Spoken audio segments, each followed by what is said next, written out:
A, the procedures for notification, prior consultation and agreement. What that means is if you want to build a hydropower dam or whatever else, everything goes on the table and everybody gets to look at it and everybody gets to make their own submissions as to the merits or otherwise. So that's changed things a lot. There's also, just last year,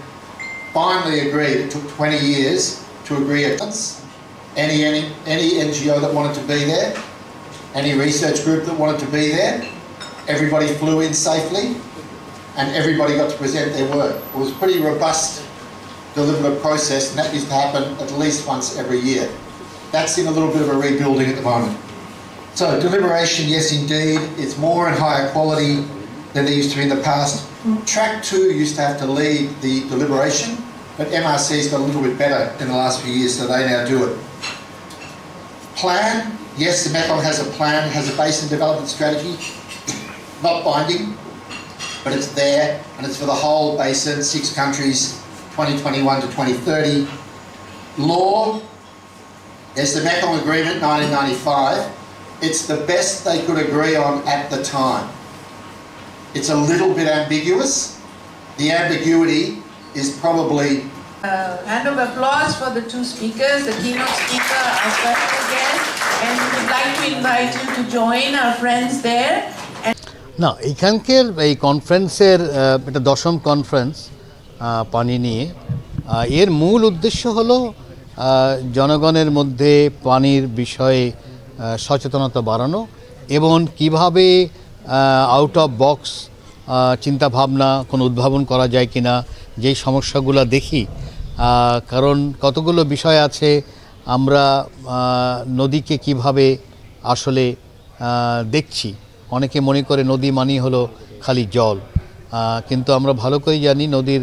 যদি শব্দের উৎপত্তি দেখি সেখানে প্রাণ আত্মা আর শক্তি এই 3টা শব্দ থাকা দরকার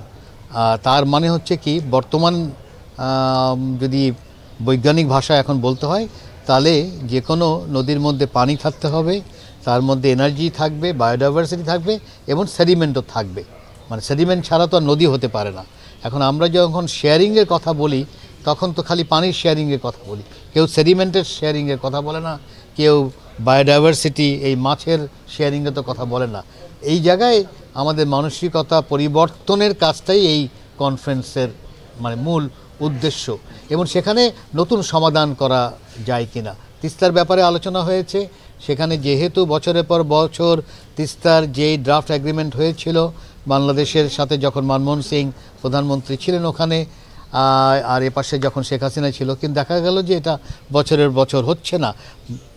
তারপরে বাংলাদেশই নতুন একটা প্রপোজাল খাড়া করলো সেটা হলো যে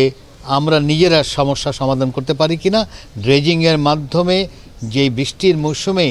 যেই পানিটা আসে সেটাকে যদি আমরা ধরে রাখতে পারি তাহলে শীতের মৌসুমে যেহেতু তখন পানিটা আসে না সিকিম থেকে তখন সেটা ব্যবহার করা এটার কারণ হলো যে সিকিমে একাধিক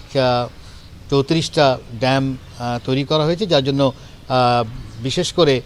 শীতের মৌসুমে পানি এমনি একেবারে থাকে না এখন সেই জায়গায় চীন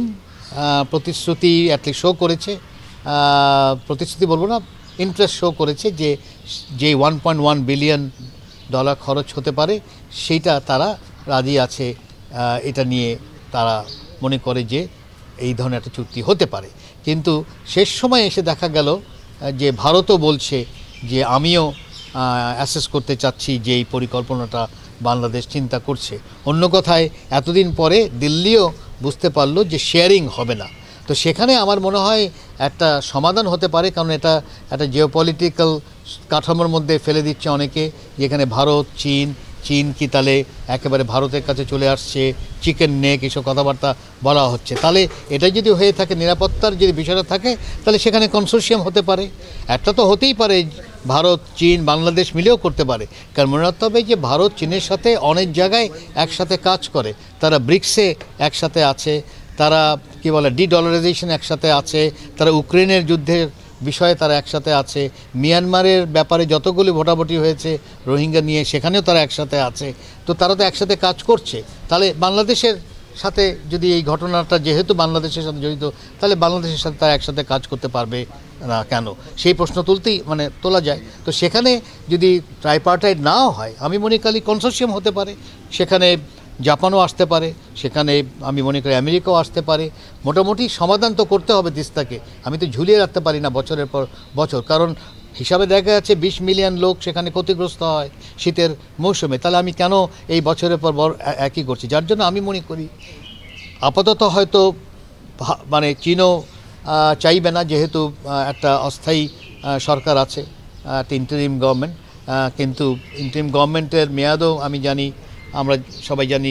হয় এই বছর শেষ হবে, হয় না হলে জানুয়ারি ফেব্রুয়ারিতে শেষ হবে, আগামী